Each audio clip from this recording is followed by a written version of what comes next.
One night, Henry and Gordon were alone with James. Although the Fat Controller was beginning to think well of him, whenever a chance came, the other engines would talk of nothing but bootlaces.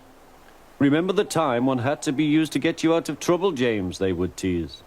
James tried to get his own back, talking about engines who got shut up in tunnels and stuck on hills. But they wouldn't listen.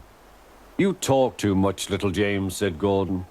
"A fine, strong engine like me has something to talk about. I'm the only engine who can pull the express.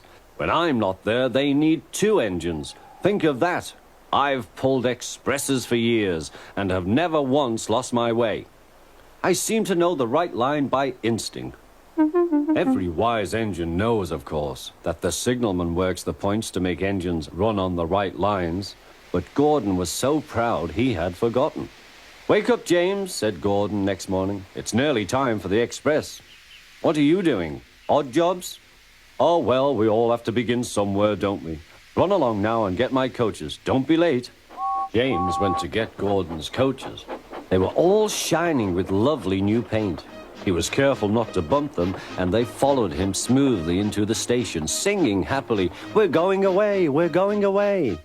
"I wish I was going with you," said James. "I should love to pull the express and go flying along the line."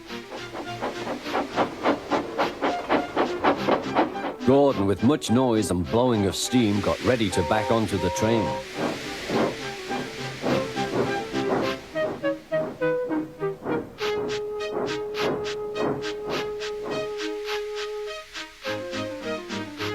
The Fat Controller was on the train with other important people, and as soon as they heard the guard's whistle, Gordon started.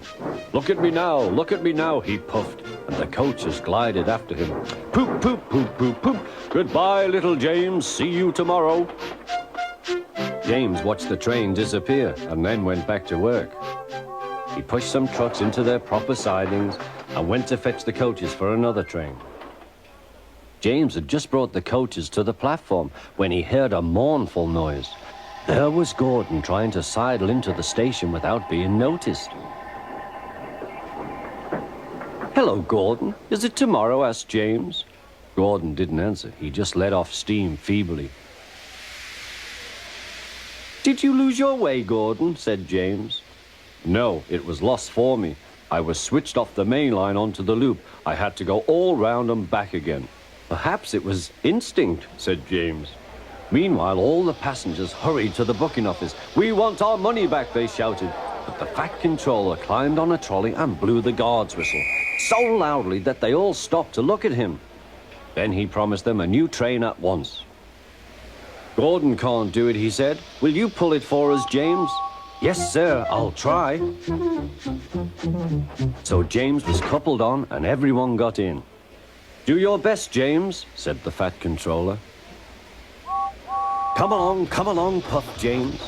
You're pulling us well, sang the coaches.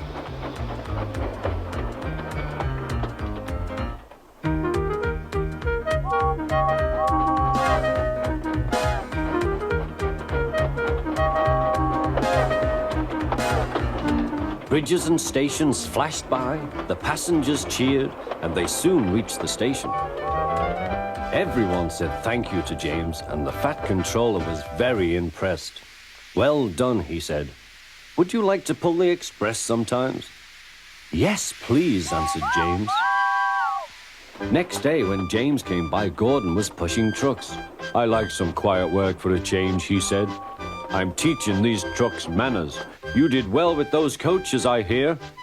"Good, we'll show them." And he gave his trucks a bump. James and Gordon are now good friends.